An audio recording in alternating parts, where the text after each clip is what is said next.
Les 24 heures d'écriture, c'était du 8 au 10 juin 2012. 24 auteurs ont relevé le défi d'écrire une nouvelle en 24 heures sur un thème imposé.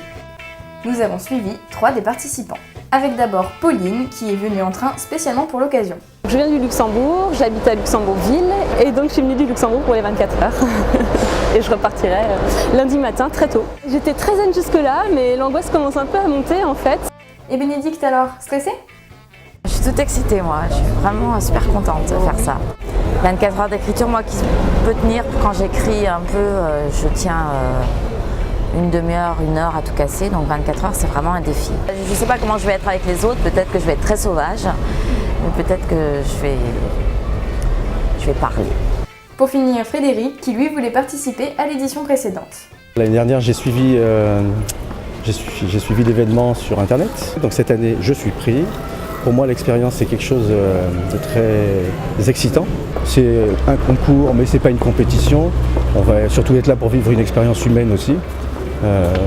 C'est un peu un mini-loft de 24 heures. Direction donc le Loft, ou plutôt l'EMI, l'école qui accueille cette année encore les 24 auteurs. Bienvenue donc ici à l'EMI, École des métiers de l'information, CFD. Nous sommes dans le 10e et nous sommes un centre de formation au métier de la presse. Pendant ces 24 heures, les participants seront bien choyés par l'EMI, qui a vraiment tout prévu. Donc point ravitaillement pour qu'ils tiennent pendant 24 heures. Et oui, écrire, ça creuse. Hop, l'autre point stratégique. Bon, les auteurs ont l'air de bien prendre leurs marques. Mais maintenant, il va falloir y aller, le thème va bientôt être annoncé par l'éditrice L'Art Péchère. C'est elle qui a imaginé l'événement il y a maintenant 2 ans. C'est une thématique à nouveau urbaine et on y tient. Et le thème, c'est au coin de la rue. C'est parti. Alors, que pense Bénédicte du thème annoncé? Je pensais que ça serait quelque chose de moins vaste. Je vais voir. Pour l'instant, c'est un champ ouvert. Et Frédéric alors, plus inspiré? À l'énoncé, j'ai pensé que c'était très vague, en fait, très ouvert, et que j'avais la possibilité de faire à peu près tout ce que je voulais. Il faut juste qu'il y ait un coin de rue, quoi. Je ne suis pas trop surprise étant donné les thèmes des 2 dernières années. Donc j'avais déjà un petit peu réfléchi autour de la thématique de la ville. Après, je pense que c'est un sujet qui permet pas mal de choses. Donc il va falloir plancher maintenant. Et oui Pauline, maintenant il faut s'y mettre. Allez, nous on laisse nos auteurs se concentrer et surtout travailler. La nuit risque d'être courte. Samedi matin, c'est l'heure du petit déjeuner. Une nuit après l'annonce du sujet, où en sont nos auteurs? Alors Pauline, comment s'est passée la nuit? Je suis allée me coucher vers 2 h du matin, j'ai pas beaucoup dormi, j'arrêtais pas de repasser dans ma tête les passages que j'avais déjà écrits. Mais bon, j'ai quand même réussi à dormir un peu, je me suis levée vers 8h30 pour m'y remettre avec toutes les idées que j'avais eues dans mon demi-sommeil. J'étais partie la première heure sur une idée complètement différente que j'ai abandonnée et après ça s'est fait un peu tout seul, j'ai eu la fin en tête très rapidement. Donc après le reste c'était juste trouver comment y arriver. Pour Frédéric par contre, la nuit a été courte. J'ai dormi 1h30, entre 3h30 et 5h. La nuit était bien, mais j'ai pas vu beaucoup de monde partir se coucher. J'ai eu l'impression que tout le monde était resté.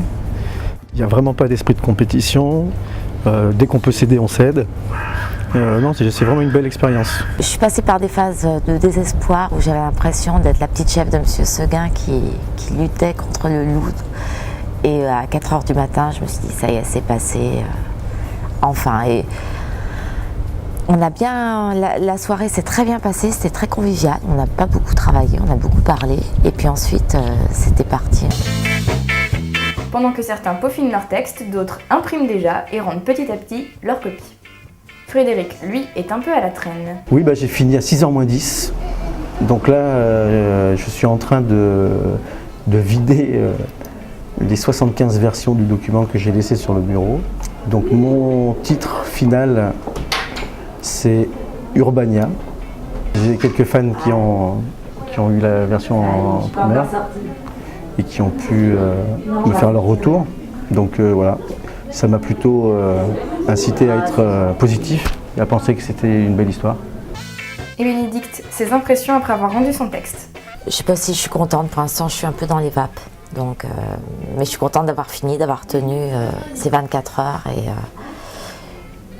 j'ai hâte de me coucher. J'étais un peu sauvage finalement, même si j'ai parlé, mais j'ai pas voulu montrer quoi que ce soit. Moi j'avais pas envie qu'on la lise, j'ai lu rien du tout des autres non plus. Bientôt 18h, les 24 heures c'est presque terminé. Allez Frédéric, on se dépêche, Laure attend les derniers textes.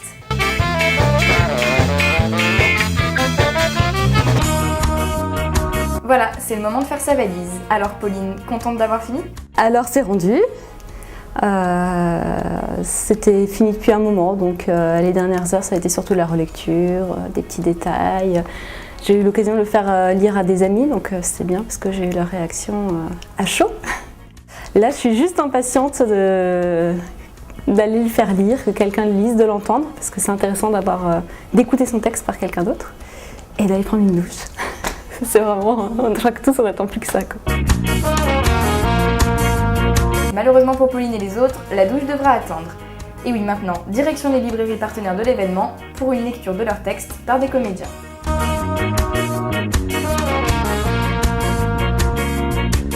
Et d'abord, on suit Frédéric dans la librairie L'Invite à lire dans le 10e. Urbania de Frédéric Rueff. Hier encore, je ne savais pas ce que cette journée allait me réserver. Et je me retrouve sans tâche à... Oula Frédéric, on dirait que c'est pas si facile d'entendre son texte. Ou bien alors des heures de sommeil à rattraper? Allons voir comment se passe la lecture du texte de Pauline à la librairie Violette & Co dans le 11e. Ahmet se tenait la jambe, car elle grimaça en voyant une tache de sang apparaître sur sa combinaison, au-dessus de la cuissarde. Allez, viens, on remonte. Non, ça va, dit Ahmet. Sois pas bête, il faut qu'on soigne ça. Imagine que ce truc ait eu la rage ou une autre cochonnerie. Je connais un gars qui est mort après avoir été mordu par un raton laveur. L'atmosphère semble un peu plus détendue. Ça va, c'est bon, je te dis, finissons-en. Et que ressent Pauline après la lecture de son texte? C'est très émouvant parce que je pense que là, pour la première fois, on a la distance qu'on n'a pas eue parce qu'on n'a pas eu le temps pendant qu'on écrivait. Et c'est vraiment intéressant de l'entendre lire, de se dire tiens, finalement à l'oral j'aurais peut-être plus dit comme ça, ou alors au contraire ça passe bien. Quand je l'ai écrit, j'entendais plutôt une voix de narrateur masculin et l'entendre dire par une femme, c'était une voix féminine, c'était vraiment très intéressant. C'est fini pour aujourd'hui, rendez-vous demain pour l'annonce des lauréats.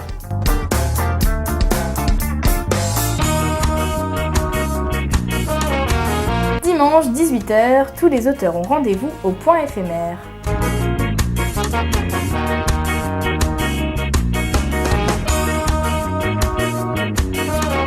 Voilà Gilles Marchand, des éditions Antidata, qui publieront les nouvelles gagnantes. On a décidé qu'on mettrait cette année 2 prix d'encouragement.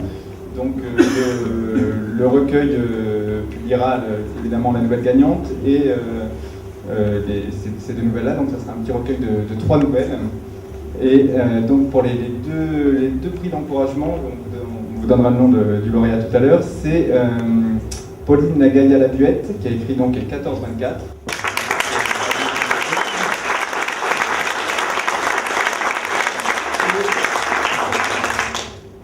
Et Yann Loyer qui a écrit Pluton est de votre côté.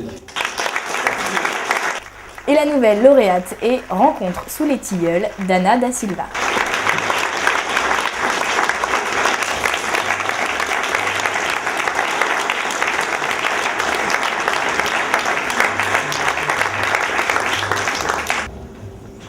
Rencontre sous les tilleuls.